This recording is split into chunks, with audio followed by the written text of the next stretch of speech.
इच्छा शक्ति और वैचारिक निरंतरता का परिणाम है।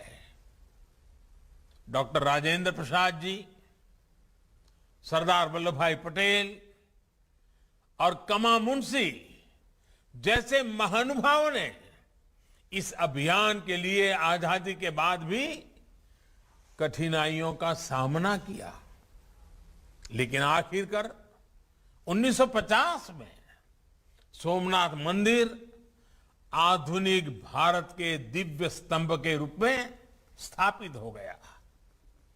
कठिनाइयों के सौहार्दपूर्ण समाधान की प्रतिबद्धता के साथ आज देश और आगे बढ़ रहा है। आज राम मंदिर के रूप में नए भारत के गौरव का एक प्रकाशित स्तंभ भी खड़ा हो रहा है। साथियों, हमारी सोच होनी चाहिए, इतिहास से सीखकर वर्तमान को सुधारने की, एक नया भविष्य बनाने की।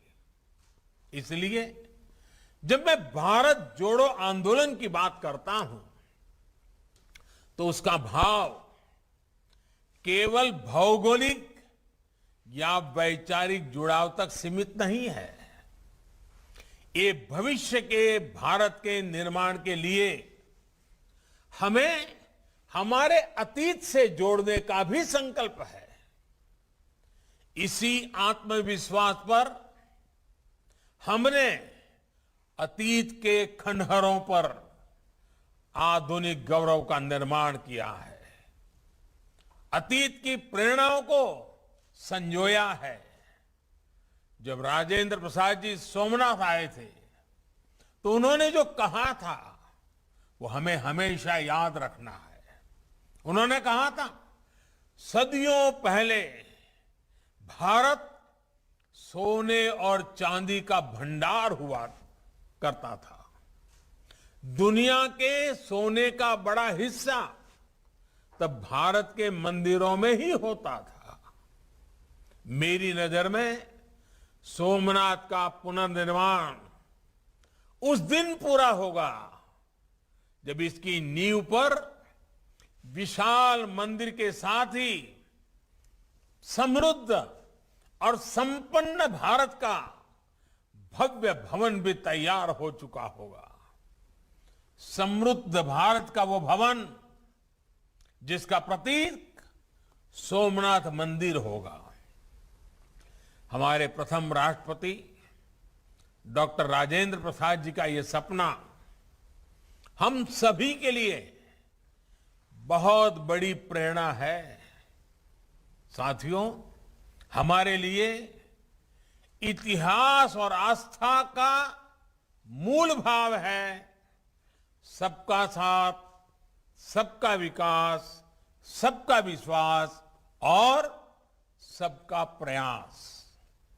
हमारे यहां जिन 12 ज्योतिर्लिंगों की स्थापना की गई है उनकी शुरुआत सौराष्ट्रे सोमनाथम, सौराष्ट्रे सोमनाथम के साथ सोमनाथ मंदिर से ही होती है। पश्चिम में सोमनाथ और नागेश्वर से लेकर पूरब में बैद्यनाथ तक, उत्तर में बाबा केदारनाथ से लेकर दक्षिण में भारत के अंतिम छोर पर विराजमान श्री रामेश्वर तक, ये 12 ज्योतिर्लिंग पूरे भारत को आपस में पिरोने का काम करते हैं।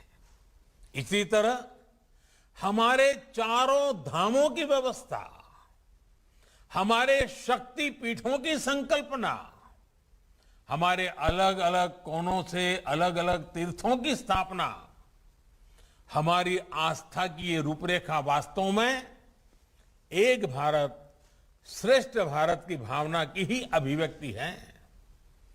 दुनिया को सदियों से आश्चर्य होता रहा कि इतनी विविधताओं से भरा भारत एक कैसे हैं, हम एकजुट कैसे हैं।